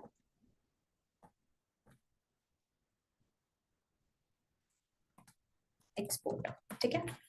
अब बात आती है, इतना तो हम लोगों ने समझ लिया, ये एक्सपोर्टर आपका, ठीक है। सबसे पहले डेटा आपका यहाँ तक जाता है। अभी इसको मैं ना एक फॉर्मेट में बनाती हूँ, इसको पहले हम लोग इतना ही इस लाइन को भी स्किप करते हैं। अब बात आती है आपके, ये यहाँ पे ना हम टारगेट रिसोर्सेस और बना लेते हैं। आपने देखा होगा जब आप इसका कभी स्ट्रक्चर देखोगे या फिर आप इसका अगर कभी डायग्राम देखोगे तो आपको दिखेगा, इसका जो डायग्राम है ना वहाँ पे शो होता है सर्विस डिस्कवरी करके। तो वो सर्विस डिस्कवरी होती क्या है, इज जस्ट नथिंग। वो बेसिकली एक तरीके से आपके टारगेट रिसोर्सेज ये होती है जिनको सर्विस डिस्कवरी के अंदर आपको दिखाया गया है कि सर्विस डिस्कवरी में आपका एक कुबरनेटीज क्लस्टर रन हो रहा है, और योर लाइक आपकी कोई स्वाम का पर्टिकुलर लाइक स्वाम के ऊपर क्लस्टर रन हो रहा है, एनीथिंग। तो यही होता है आपका उसके अंदर, आपके सर्विस डिस्कवरी के अंदर आपके टारगेट रिसोर्सेज ही रन हो रहे होते हैं, ठीक है। तो ये जो टारगेट रिसोर्सेज हैं आप कैसे बनाते हो, इसका आपने स्ट्रक्चर अगर आप गूगल पे भी चेक करोगे ना तो इसका जो फॉर्मेट होता है और वर्कफ्लो होता है वो इस तरीके से कुछ होता है। यहाँ पे आप इसको सर्विस डिस्कवरी लिख लो या फिर टारगेट रिसोर्सेज लिख लो, anything, it's up to you. तो मैंने क्या बोल दिया, इसी को हम लोग टारगेट रिसोर्स भी ले लेते हैं, ठीक है। तो टारगेट रिसोर्सेज है, मान लो इसके अंदर आपका कोई कुबरनेटीज का क्लस्टर चल रहा है, ये आपका, ठीक है। ये आपके EC2 इंस्टेंसेस चल रहे हैं, मान लो ये हो गया आपका कुबरनेटीज क्लस्टर, ठीक है। इनके ऊपर आपकी सर्विसेज रन हो रही है, और ये आपने कहाँ पे बनाया, अपना AWS का ले लो, कोई भी क्लाउड प्लेटफॉर्म, आपने EC2 के ऊपर इनको बना रखा है अपना पूरा का पूरा क्लस्टर, ठीक है।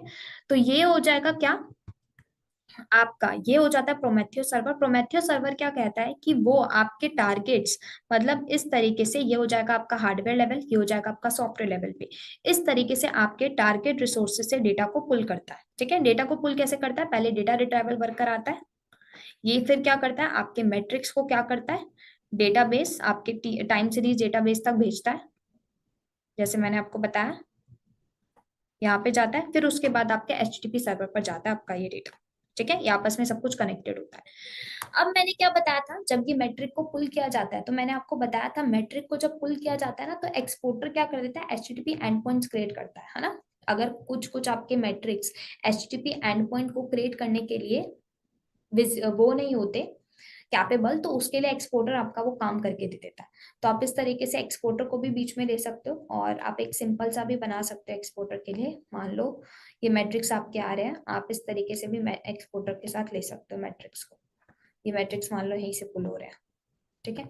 तो एक थोड़ा अजीब सा मैंने बना दिया डायग्राम, ये ले लो मैट्रिक्स यहाँ से पुल हुए, ठीक है, और एक्सपोर्टर ने इनको कन्वर्ट किया, एंड देन जाके एक्सपोर्टर से आपका डेटा रिट्राइवल वर्कर ये काम कर रहा है। तो आप मोस्टली ये डायग्राम इस तरीके से होता है, बट छोड़ो हम लोग थोड़ा सिंपल सा बना लेंगे, इसको इसके साथ कन्वर्ट कर लो, ठीक है। ये आपके टारगेट रिसोर्सेज। अब बात आती है, अब इसके अंदर ना आप देखोगे, आप इसी के प्लेटफॉर्म के अंदर या फिर इस वर्कफ्लो में आप एक और कंपोनेंट को देखोगे, वो होता है पुश गेटवे नाम से, ठीक है। पुश गेटवे, काफी लोग ना कंफ्यूज रहते हैं पुश गेटवे में, भाई पुश गेटवे होता क्या है, पुश गेटवे से होता क्या है। नाम तो समझ आ रहा है, पुश गेटवे यानी ठीक मतलब कोई चीज पुश की जा रही है, ठीक है, या फिर कोई चीज एग्जिट हो रही है। तो पुश गेटवे का काम होता है, पुश गेटवे आपकी ऐसी शॉर्ट लिव्ड जॉब्स में आपकी मदद करता है। शॉर्ट लिव्ड जॉब्स यानी कि मतलब पुश गेटवे कहता है कि आपकी अगर कुछ ऐसी शॉर्ट लिव्ड जॉब्स है ना, तो उन शॉर्ट लिव्ड जॉब्स के भी मैं मेट्रिक आपको दे दूंगा।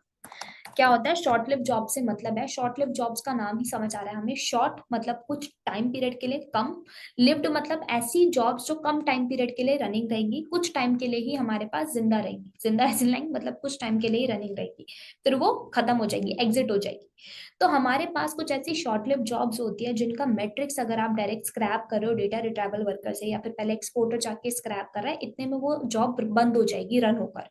तो मतलब बहुत जल्दी ही आपकी जॉब रन होगी और फटाफट बंद हो जाती है। तो ऐसे में ऐसी शॉर्ट लिव जॉब्स का हम डेटा कैसे स्क्रैप करते हैं, मैट्रिक्स को कैसे स्क्रैप करते हैं, उसके लिए पुश गेटवे आता है।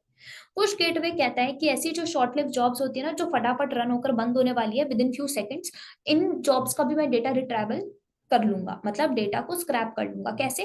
पुश गेटवे कहता है इन जॉब्स का काम आप मेरे पे छोड़ दो, मैं ऐसी शॉर्ट लिव जॉब्स को स्क्रैप कर लूंगा, इनका मैट्रिक फिर आप एक्सपोर्टर से बोल देना कि इनके एंड पॉइंट को कन्वर्ट करते हैं एचटीटीपी में। अगर ऑलरेडी कन्वर्टेड है तो आपका डेटा रिट्राइवल वर्कर यहीं से इनके एंड पॉइंट को ले लेगा। इन केस अगर नहीं है तो आपका एक्सपोर्टर पहले डेटा रिट्राइवल इनके मैट्रिक्स को प्रोमेथियस की लैंग्वेज में अंडरस्टैंड करवाएगा, विच मींस प्रोमेथियस के एंड पॉइंट में कन्वर्ट करेगा एंड देन जाके डेटा रिट्राइवल को देगा।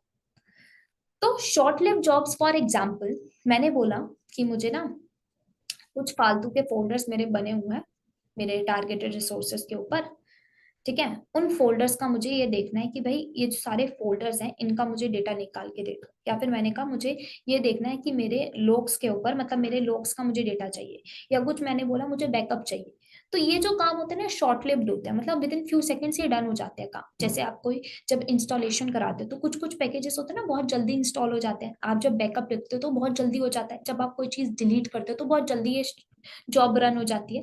तो ऐसी शॉर्ट लिव जॉब्स के लिए आप इनका डेटा ना सीधा जब आप एक्सपोर्टर से पुल कराने जाते हो तो इतने में वो जॉब रन होके बंद हो जाती है, तो उनका डेटा ना बीच में स्टक हो जाता है। तो कहा जाता है कि जब आपकी कुछ ऐसी शॉर्ट लिव जॉब्स हो ना, तो आप उससे पुश गेटवे से बोल दो, वो फटाफट कर देता है। तो शॉर्ट लिव जॉब जब रन हो रही होती है ना, पुश गेटवे फटाफट उनका डेटा ले लेता है उतने में।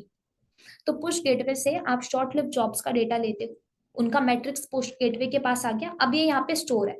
अब आप इनका मैट्रिक कभी भी लो, किसी भी टाइम पे लो, कोई दिक्कत नहीं, ये यहाँ पे स्टोर्ड है, ठीक है। आपने इस मैट्रिक को लिया, एक्सपोर्टर ने इसके मैट्रिक को लेकर एंड पॉइंट में कन्वर्ट कर दिया, प्रोमेथियस जिस एंड पॉइंट को समझता है, which means HTTP and point में कन्वर्ट किया। अब एक्सपोर्टर के पास आ गई ये मैट्रिक, एक्सपोर्टर कहता है अब इन मैट्रिक्स का मैं क्या करूंगा, इनको तो हमें डिस्प्ले कराना है ना। तो इस एक्सपोर्टर ने बोला ये मैट्रिक हम भेज देंगे डेटा रिट्राइवल वर्कर के पास, डेटा रिट्राइवल वर्कर के पास एचटीटीपी एंड पॉइंट आया, एंड पॉइंट वाले मैट्रिक्स आए, ये वाले मैट्रिक्स फिर भेजे डेटा रिट्राइवल ने TSDB which mean time series database के पास, डेटाबेस के पास मैट्रिक्स आ चुके हैं, अब परमानेंटली वो होगा स्टोर। अब एचटीटीपी सर्वर आपका आगे जाकर इन्हीं मैट्रिक्स को डिस्प्ले करके आपको दिखा देता है, तब जाके ये वर्कफ्लो इतना काम करता है। काफी लोग मैंने देखा है पुश गेटवे में कंफ्यूज होते हैं, एक्सपोर्टर में कंफ्यूज रहते हैं, पूरे के पूरे प्रोमेथियस सर्वर को नहीं समझ पाते। तो ये कुछ नहीं है, छोटा सा वर्कफ्लो है जिसे आपको नॉर्मली इजी वे में अंडरस्टैंड करना है, ठीक है। इसमें और कुछ नहीं है, टारगेट रिसोर्सेज से मैट्रिक को पुल किया जाता है, मैट्रिक्स और शुडाई से डेटा को फेच किया जाता है।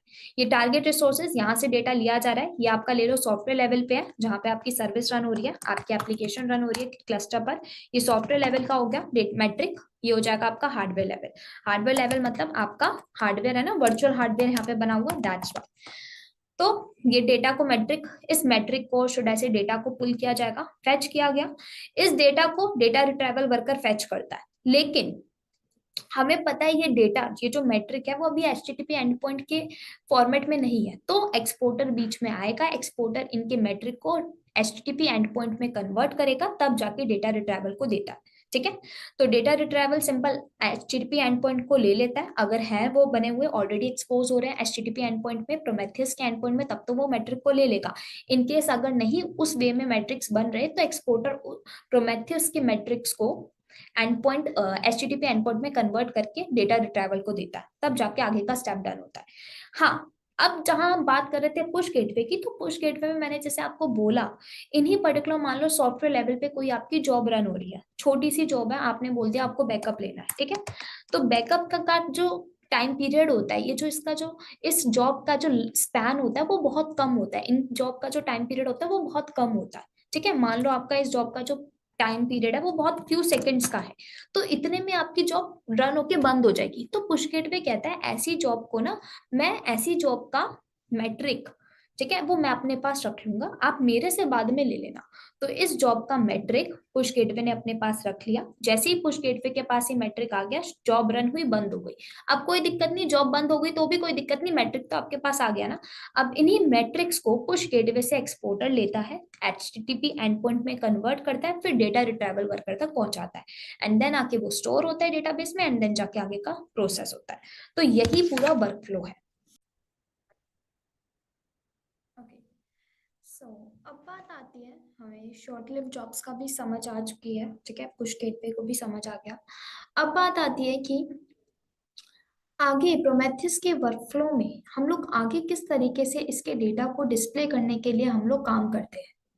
पहले तो क्वेश्चन ये आता है कि ये जो आपका प्रोमेथियस है, इसको पता कैसे चलता है कि किस चीज को स्क्रैप करना है, ठीक है, किसको नहीं करना, कौन से टारगेट रिसोर्सेज से स्क्रैप करना है, कैसे करना है। अगर कोई मान लो अगर आपका सीपीयू यूसेज ज्यादा हो चुका है, कोई server run out of memory हो रहा है, तो उस चीज के लिए पहले ही कैसे आपके लाइक इंजीनियर्स हैं उनको किस तरीके से पहले ही नोटिफाई करना है, कैसे एक अलर्ट जनरेट करना है, तो सब कुछ ये सब भी कवर अप होता है प्रोमेथियस के अंदर। ये कैसे कवर अप होता है? प्रोमेथियस कहता है, प्रोमेथियस की ना खुद की एक YAML फाइल होती है which is Prometheus dot YAML file, ठीक है, which is a kind of a configuration YAML file, जिसके अंदर प्रोमेथियस सब कुछ डिफाइन करता है। लाइक जिसके अंदर हम लोग ये भी डिफाइन करते हैं कि क्या प्रोमेथियस को स्क्रैप करना है, कहाँ से स्क्रैप करना है, ठीक है, कौन से टारगेट रिसोर्सेज रहेंगे आपके, कौन सा अगर आपको कोई रूल जनरेट करना है तो वो रूल क्या होगा, कितने टाइम इंटरवल के ऊपर स्क्रैप करना है, समथिंग। तो ये सब कुछ हमारा ये कवर अप होता है प्रोमेथियस की YAML फाइल के अंदर।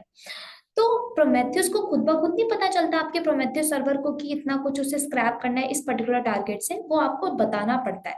तो उसके लिए क्या करते हो, जब भी हम लोग हमारा प्रोमेथियस सर्वर जब बनाते हैं, ठीक है, लाइक हमें भी पता है जब हम प्रोमेथियस सर्वर बना रहे होते हैं तो हम लोग क्या करते हैं, फर्स्ट ऑफ ऑल प्रोमेथियस का पैकेज डालते हैं। लाइक वही प्रोमेथियस अपना डाउनलोड और इंस्टॉल करोगे आप अपने सर्वर पर, प्रोमेथियस सर्वर आप क्रिएट करोगे। उसके बाद क्या होता है, बाय डिफॉल्ट प्रोमेथियस के अंदर ना एक फाइल होती है प्रोमेथियस डॉट कॉन्फिग यामल करके, ठीक है, कॉन्फिग यामल तो नहीं होता, सिंपली रहती है प्रोमेथियस डॉट यामल करके। तो ये जो फाइल रहती है प्रोमेथियस डॉट यामल करके फाइल, इस फाइल के अंदर ना कुछ फ्यू कंपोनेंट्स होते हैं, कंपोनेंट्स एज ए लाइक कुछ फ्यू आपके पैरामीटर्स होते हैं जिन पैरामीटर्स को बाय डिफॉल्ट लिखा जाता है, और उन पैरामीटर्स के अंदर ये डिफाइन किया जाता है स्क्रैप इंटरवल क्या होगा, आपका इवेल्युएशन इंटरवल क्या होगा, rule files which mean rule क्या रहेंगे अगर आपको कोई रूल एक्स्ट्रा एड ऑन करना है, या फिर आपको ये बताया जाता है टारगेट कौन सा रहेगा जहां से आपको स्क्रैप करना है। तो ये आपको बाय डिफॉल्ट ये फाइल मिलती है जिसके अंदर बाय डिफॉल्ट कुछ कंपोनेंट रहते हैं। अब इस पर्टिकुलर फाइल में आप क्या कर सकते हो, या तो अगर नहीं होगी तो आप खुद से जनरेट करोगे ये फाइल, और इस फाइल के अंदर आप फ्यू कंपोनेंट्स पैरामीटर्स लिखोगे, और वो पैरामीटर्स कैसे रहेंगे ताकि आपके प्रोमेथियस सर्वर को पता चल सके कि आपको ये पर्टिकुलर थिंग को स्क्रैप करना है और ये आपका टारगेट रहेगा।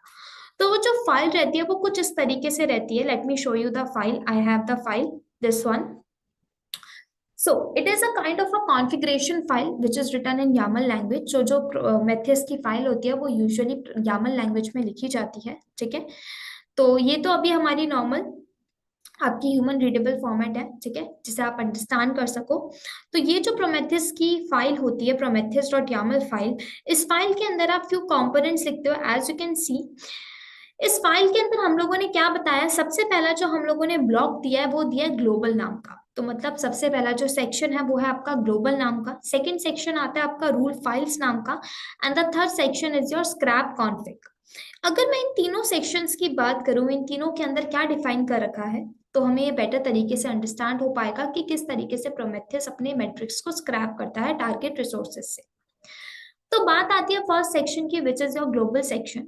ग्लोबल सेक्शन में जैसे कि हम लोग देख सकते हैं क्या लिखा गया है, स्क्रैप इंटरवल। स्क्रैप इंटरवल से मतलब है कि आपका जो प्रोमेथियस सर्वर है वो कितने कितने टाइम पीरियड में, कितने कितने टाइम इंटरवल में आपके मैट्रिक्स को स्क्रैप करेगा आपके टारगेटेड रिसोर्सेज से। So as we can see here it is written 15 second, तो मतलब 15-15 सेकेंड के टाइम पीरियड में आपका जो प्रोमेथियस सर्वर है वो टारगेट रिसोर्सेज से मैट्रिक्स को स्क्रैप करेगा। ठीक है। तो स्क्रैप इंटरवल हमें समझ आ चुका है। अब बात आती है आपके सेकंड इवेल्युएशन इंटरवल की। इवेल्युएशन इंटरवल का मतलब क्या होता है? इवेल्युएशन इंटरवल का मतलब है जो भी आप रूल्स डिफाइन करते हो अपनी इस particular Prometheus dot Yamala file में, जितने भी रूल्स आप डिफाइन करते हो उन रूल्स को इवेल्युएट किया जाएगा, और यही बता रहा है वो कि किस टाइम इंटरवल पे इवेल्युएशन होगा। Just a second.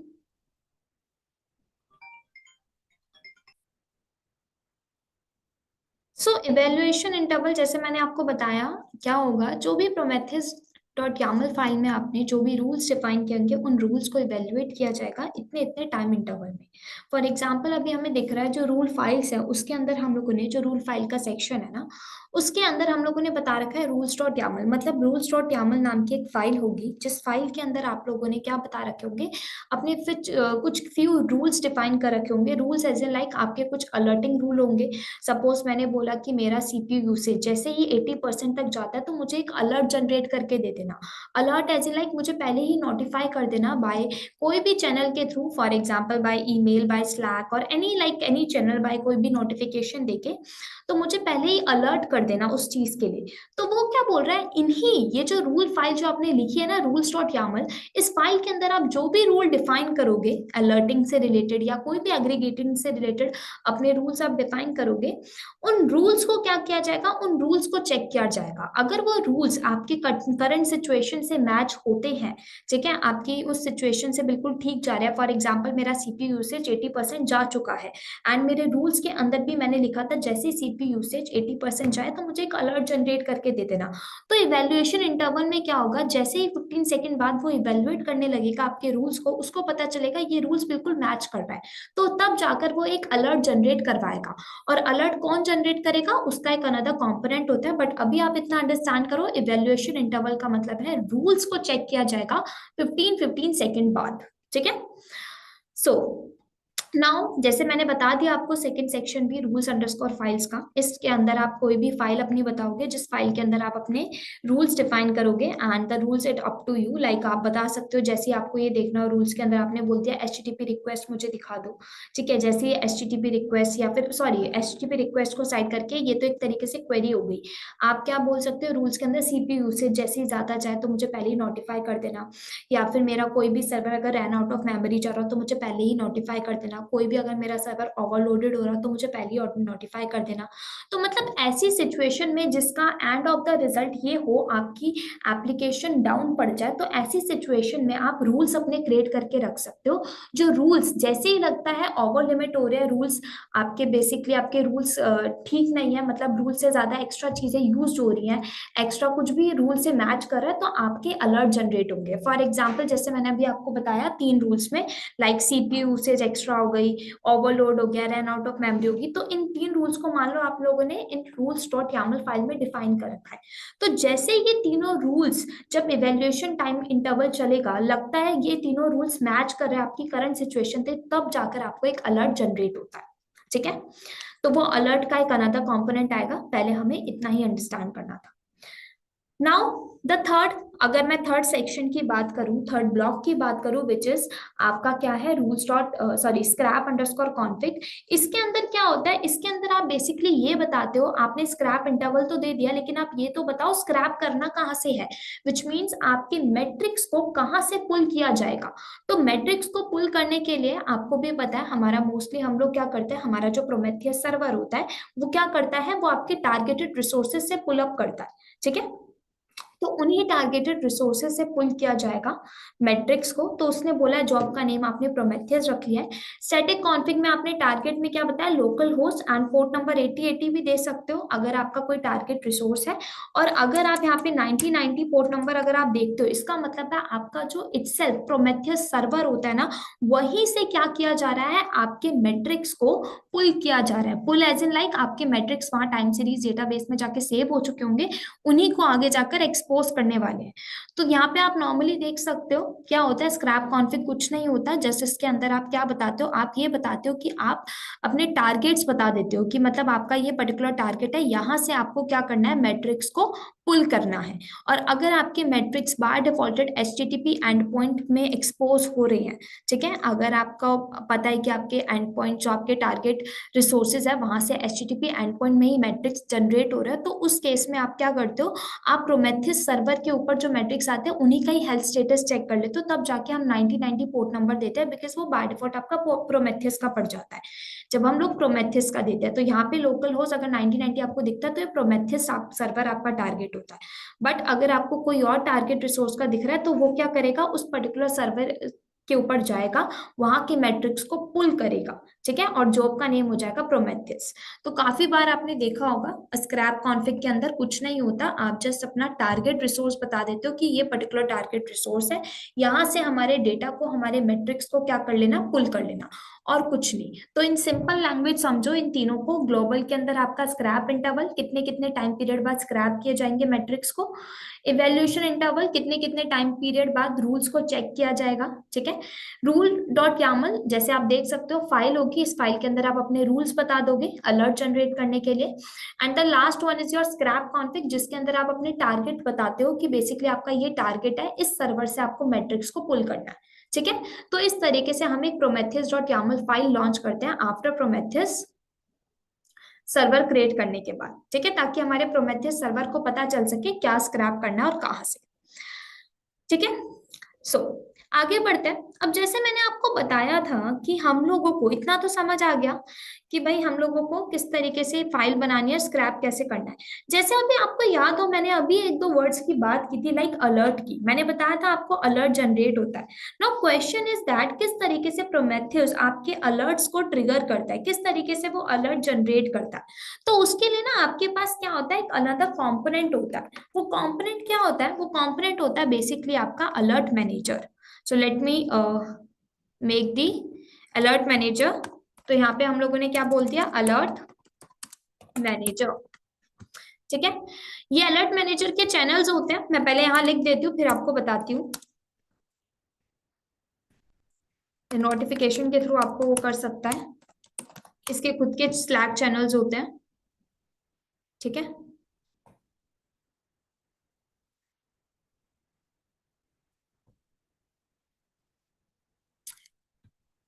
इसको हम लोग थोड़ा आपस में कनेक्ट कर लेते हैं, ठीक है। और ये होता है यहाँ से आपका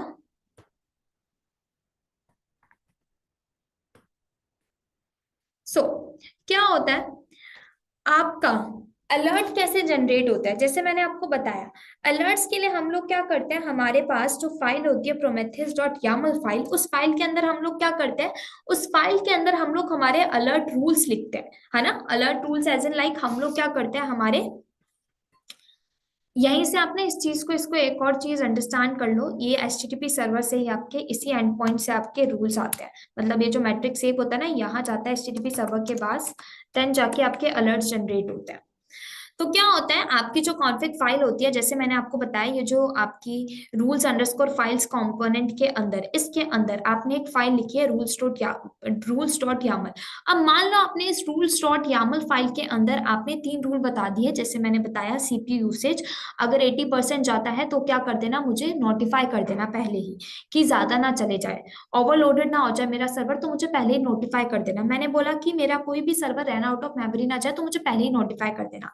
अब ये नोटिफाई करने के लिए क्या करता है, जो भी रूल्स आप अपनी रूल्स फाइल में लिखते हो, उन रूल्स को वो पढ़ता है, और पढ़ने के बाद क्या करता है, आपको अलर्ट जनरेट करके दे देता है। तो जो अलर्ट जनरेट करता है उसके लिए आपके पास एक अनदर कंपोनेंट होता है जिसका नेम होता है अलर्ट मैनेजर। तो जैसे ही आपके रूल्स उस पर्टिकुलर सिचुएशन से, उन पर्टिकुलर फाइल्स के अंदर जो रूल्स डिफाइन किए गए हैं उनसे मेट होते हैं, उनसे मैच करते हैं, as it is same current situation भी वैसी ही होती है, तब जाके आपके अलर्ट जनरेट किए जाते हैं, तब जाके आपका एक अलर्ट ट्रिगर होता है with the help of alert manager. और ये अलर्ट मैनेजर आपको अलर्ट कैसे करता है, आपके रूल्स के अकॉर्डिंग वो आपको अलर्ट करता है विद इट्स ऑन चैनल। इसके खुद के कुछ चैनल होते हैं, या तो ईमेल के थ्रू करेगा, ठीक है, या फिर कोई नोटिफिकेशन प्रोवाइड करेगा, कुछ मैसेज भेज देगा, so anything in any way ये आपको एक नोटिफिकेशन देगा, आपको एक नोटिफाई कर देगा कि देख लो, आपको एक अलर्ट जनरेट करके देगा कि देख लो, देखो आपके ये रूल से ज्यादा चीजें यूज हो रही हैं, एक्सेसिव अमाउंट में जा रहा है सब कुछ, आप इसको ठीक कर लो। अब आप ठीक कर लोगे टाइम पे तो आपकी एप्लीकेशन डाउन टाइम फेस नहीं करेगी। So that's why alert manager हम लोग यहाँ पे रखते हैं इतने बड़े इंफ्रा पर, इतने बड़े वर्क फ्लो में, ताकि हम हर चीज को एक स्मूथली वे में रन कर सके। तो हमें पता चल गया HTTP सर्वर के ऊपर हमारा जो डेटा आता है, ठीक है, ताकि हम उस डेटा को डिस्प्ले कर सके, उन मैट्रिक्स को डिस्प्ले करके विजुअलाइजेशन फॉर्मेट में देख सके। तो हम लोग उसको देखने से पहले हम उसके अंदर के अलर्ट्स को भी इवेल्युएट करते हैं, ठीक है। तो अलर्ट्स को जब देखा जाता है in the 15 seconds of time period, जैसे आपके इवैल्यूएशन टाइम इंटरवल में दे रखा होगा, तो उसको जब इवेल्युएट किया जाता है और पता चलता है ये रूल हमारी करंट सिचुएशन से, हमारे वर्कफ्लो की जैसी सिचुएशन है उससे मैच कर रहा है, तब जाके आपके अलर्ट जनरेट होता है with the help of alert manager, ठीक है। तो ये होता है आपके अलर्ट मैनेजर का काम। अब बात आती है, इतना तो हमें पता चल गया, मेन क्वेश्चन अब ये आता है कि ठीक है, अलर्ट मैनेजर का हमें पता चल गया, पुश गेटवे हमें पता चल गया, एक्सपोर्टर का पता चल गया, तो इन एट द एंड अगर हम बात करें, डेटा यहाँ पे जब आता है, आपका मैट्रिक्स जब आपका यहाँ पर पहुंचता है, तो वो मैट्रिक्स उसके बाद डेटाबेस में जाके स्टोर हो जाता है। और वो डेटाबेस में जब जाके स्टोर होता है तो HTTP सर्वर का काम होता है पहले तो अलर्ट जनरेट करना, उसके अकॉर्डिंग अगर अलर्ट्स नहीं है तो वो क्या करे, उस पर्टिकुलर डेटा को डिस्प्ले करके हमें प्रोवाइड करे इन अ फॉर्मेट, किसी भी फॉर्मेट में, लाइक ग्राफ के फॉर्मेट में हमें दे, कोई टेबल ऑफ डेटा फॉर्मेट में हमें दे, किसी भी फॉर्मेट में हमें वो पर्टिकुलर मैट्रिक्स जनरेट करके दे। तो HTTP सर्वर कहता है वो डायरेक्ट तो आपको ऐसे जनरेट नहीं कर सकता, आपको उसके लिए कुछ अनदर कंपोनेंट का यूज करना पड़ता है। और वो कंपोनेंट क्या होते हैं, फॉर एग्जांपल प्रोमेथियस कहता है आपके पास कंपोनेंट अवेलेबल है, जैसे कि फर्स्ट कंपोनेंट होता है आपका, आप प्रोमेथियस का खुद का यूजर इंटरफेस यूज करो, ठीक है। प्रोमेथियस का खुद का एक इंटरफेस होता है, वो इंटरफेस होता है प्रोमेथियस वेब यूआई, ठीक है। उस इंटरफेस का यूज करके आप अपने मैट्रिक्स को एक डैशबोर्ड में, एक सिंगल डैशबोर्ड में देख सकते हो, ठीक है। तो पूरा का पूरा आपको विजुअलाइज फॉर्मेट में आपको दिखता है, ग्राफ शो होगा, या जिस तरीके से आप क्वेरी करोगे उस तरीके से आपको डेटा आपका शो होगा, डिस्प्ले होकर आएगा आपके सामने। तो सबसे पहला जैसे मैंने बताया वेब यूआई प्रोमेथियस का, एंड सेकेंड ऑप्शन क्या होता है, आप अदर कोई भी विजुअलाइजेशन टूल का यूज कर सकते हो सच एज ग्राफाना।